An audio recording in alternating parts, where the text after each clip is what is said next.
Riding off the success of the PS2 SOCOM series, a lot of people wonder what was next for Zipper Interactive. Enter MAG, or Massive Action Game as it was first called.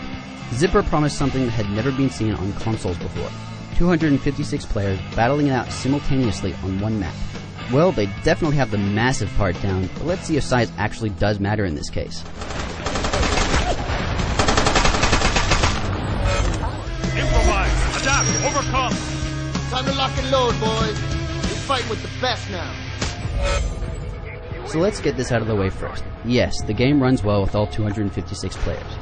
No matter how you look at it, this is a pretty impressive technical feat, and Zipper should be commended for it.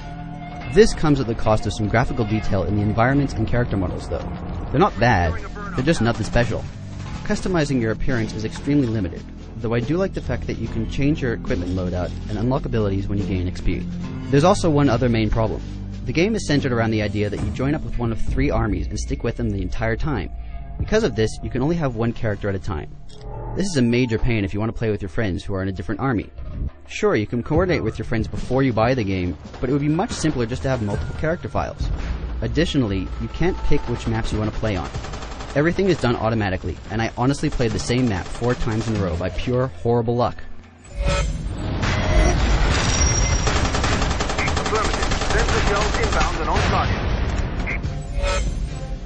The shooting mechanics are solid, but not at all tuned for casual players.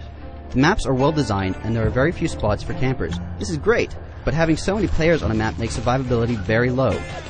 You will die, and you will die a lot. And as cool as it is to have 256 players on one map, you rarely get that sense of scale when you're actually fighting. It would be mass chaos if everyone opened fire on each other. Instead, you're supposed to stick with your small squads and engage other small squads. This is probably the best way to do it, but it's still disappointing that there's never any Normandy moment when 2 giant armies clash against each other. There are 3 game types. Domination, where you progressively damage the other army by completing objectives. Suppression, where you try to capture 2 satellite dishes and then destroy a facility.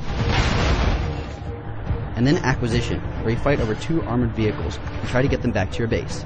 Your experience with these modes will greatly depend on who you're playing with. The game rewards squads who stick close to the squad leader with passive bonuses, but that did little to make my teams actually work together. You may be luckier.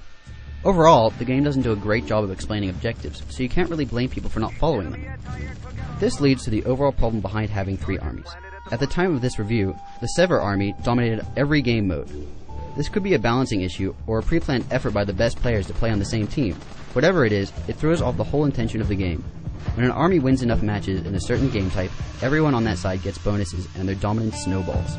Other teams will constantly be matched with the biggest team, who will then continue to dominate and win more games, keeping the cycle going. The overall result is that it's fun if you're on the winning team, and blows if you're on the other 2.